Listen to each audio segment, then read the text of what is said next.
HMPV virus को देखते हुए देवघर में भी स्वास्थ्य विभाग अलर्ट। एचएमपीवी वायरस को देखते हुए देवघर में भी स्वास्थ्य विभाग अलर्ट। सिविल सर्जन और एम्स के निदेशक ने अपने कर्मचारियों को दिए आवश्यक दिशा निर्देश। कुछ वर्ष पहले ही कोरोना वायरस के खतरे से भारत के लोगों ने राहत पाई। वहीं अब एक बार फिर भारत में एक खतरनाक वायरस ने दस्तक दे दी। दरअसल भारत में इन दिनों एचएमपीवी वायरस की चर्चा जोरों से है और इस वायरस के बारे में यह बताया जा रहा है कि कोरोना की तरह ही खतरनाक हो सकता है। भारत में भी एचएमपीवी वायरस से ग्रसित कई मरीज पाए गए। एचएमपीवी वायरस के खतरे को देखते हुए देवघर जिला स्वास्थ्य विभाग भी सुरक्षा की दृष्टि से जिले के सभी स्वास्थ्य कर्मचारियों को आवश्यक दिशा निर्देशन जारी कर दिए हैं। एचएमपीवी वायरस को लेकर देवघर के सिविल सर्जन डॉक्टर युगल प्रसाद चौधरी ने बताया कि यह वायरस छोटे बच्चों और बुजुर्गों के लिए ज्यादा खतरनाक है, इसलिए इसमें एहतियात बरतने के लिए कोविड गाइडलाइन का पालन करना जरूरी है। जिस तरह से कोरोना में मास्क, हैंड सैनिटाइजिंग और सोशल डिस्टेंसिंग का ख्याल रखा जा रहा था, ठीक उसी प्रकार इस वायरस से बचने के लिए भी बच्चे और बुजुर्ग अपना ख्याल रखें। देवघर के civil surgeon doctor Yugal Kishore प्रसाद ने कहा कि सभी स्वास्थ्य कर्मियों और जिले के सारे सीएससी और पीएससी में कार्यरत चिकित्सा पदाधिकारियों को ऑक्सीजन युक्त बेड तैयार करने का निर्देश दे दिया गया है। वहीं मरीज के बेड तक ऑक्सीजन पहुंचाने वाले पाइप के रिपेयरिंग को लेकर भी दिशा निर्देश दिए गए। वहीं कोरोना काल के दौरान बनाए गए पीएसए प्लांट का भी जांच की जा रही है। इसके अलावा अस्पताल के दवा भंडार में सर्दी, खांसी व जनरल इंफेक्शन के टैबलेट की पूर्ति को लेकर भी आवश्यक दिशा निर्देश दिए गए। वहीं जिला अस्पतालों के साथ साथ देवघर में बनाए गए एम्स में भी एचएमपीवी वायरस को लेकर अस्पताल प्रबंधन सजग है। एम्स के निदेशक सौरभ वार्ष्णेय ने बताया कि एमपीवी वायरस को लेकर केंद्र सरकार और राज्य सरकार से जो भी गाइडलाइन दी गई है उसका पालन किया जा रहा है।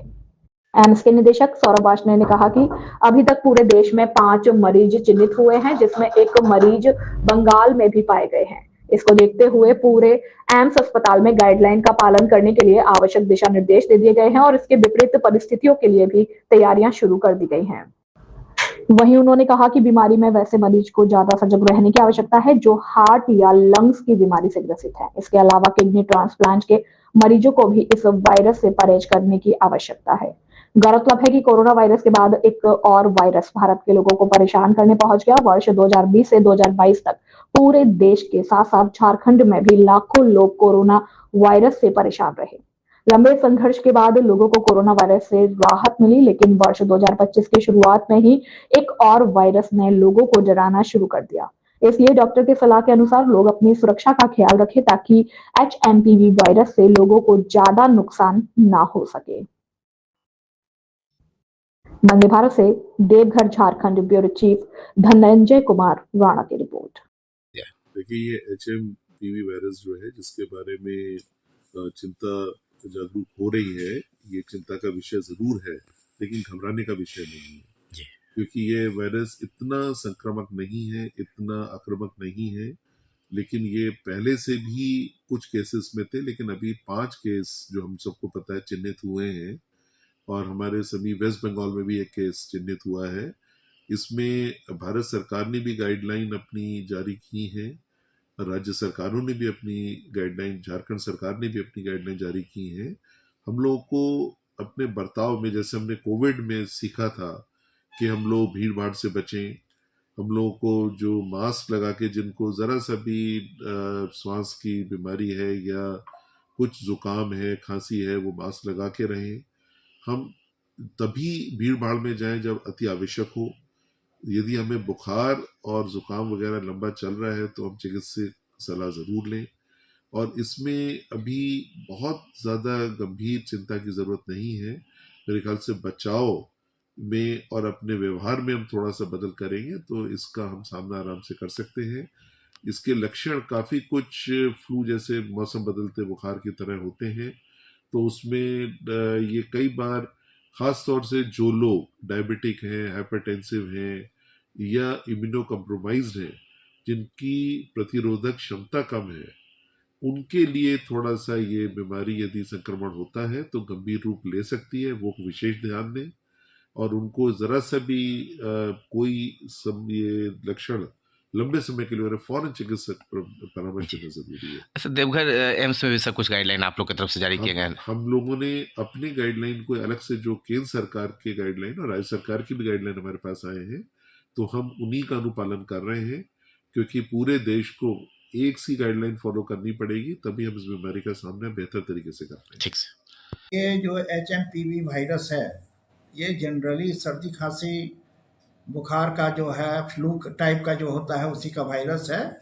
और ये वायरस भारतवर्ष में पहले से मौजूद है, ये नहीं कि कोई नया वायरस आ गया है। लेकिन चाइना में इसका प्रकोप ज़्यादा हुआ है, इसलिए लोग कोविड पीरियड में जो हुआ था उसके चलते डरते हैं।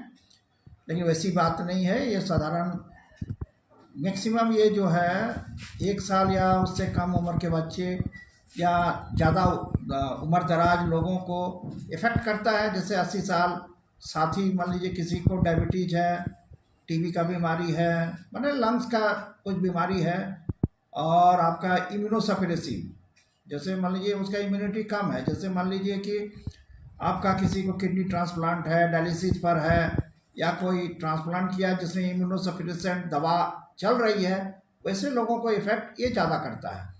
और इसमें गाइडलाइन जो बचाव के लिए है वो जनरल जो वायरस का होता है कि आप भीड़ भाड़ जगह से बचें, ऐसे जगह पर न जाएं, लोगों से हाथ नहीं मिलाएं।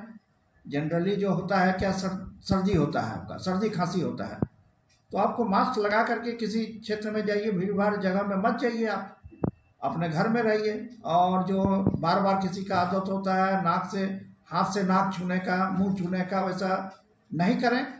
और आपका सर्दी खांसी जैसे है घर के अंदर रहें, इलाज कराएं, भीड़ भाड़ जगह से बचें। लोग इसका जानकारी है, इसका इलाज है। सर, जिला के जो स्वास्थ्य कर्मचारी हैं उनको सर आपके द्वारा क्या कुछ दिशा निर्देश दिए गए हैं सर? अभी तो नया हम गाइडलाइन निकाले हैं कि मान लीजिए क्या होता है, सर्दी बुखार होता है, चेस्ट में इन्फेक्शन होता है, उसके लिए सांस लेने में दिक्कत होती है, तो उसको दूर करने के लिए सबसे पहला चीज़ है ऑक्सीजन। ऑक्सीजन के लिए हमने दिशा निर्देश जारी किया है कि सभी जितने बेड हैं हमारे अस्पताल में वो ऑक्सीजन पाइपलाइन सपोर्टेड बेड हैं, ऑक्सीजन पाइपलाइन चेक कर लिया जाए सही है कि नहीं है, हमारा जो ऑक्सीजन कंसंट्रेटर है वो सही है कि नहीं है, PSA प्लांट उसको चला के देख लिया जाए, उसका जो जेनसेट है वो चला के देख लिया जाए, और पाइपलाइन में कहीं कोई लीकेज तो नहीं है, ये भी आश्वस्त हो लेना चाहिए। नहीं तो ऑक्सीजन चले, मास्क में मरीज तक ऑक्सीजन पहुंच रहा है कि नहीं पहुंच रहा है, ये जरूर जांच कर लेना चाहिए। और बाकी जो दवा है, जनरल दवा है, इन्फेक्शन होता है सर्दी खांसी बुखार का जो जनरल दवा है, वो सब दवा जो मौजूद रहना चाहिए। इसका असेसमेंट, गैप असेसमेंट करने के लिए हमने सभी को बोला है। ठीक।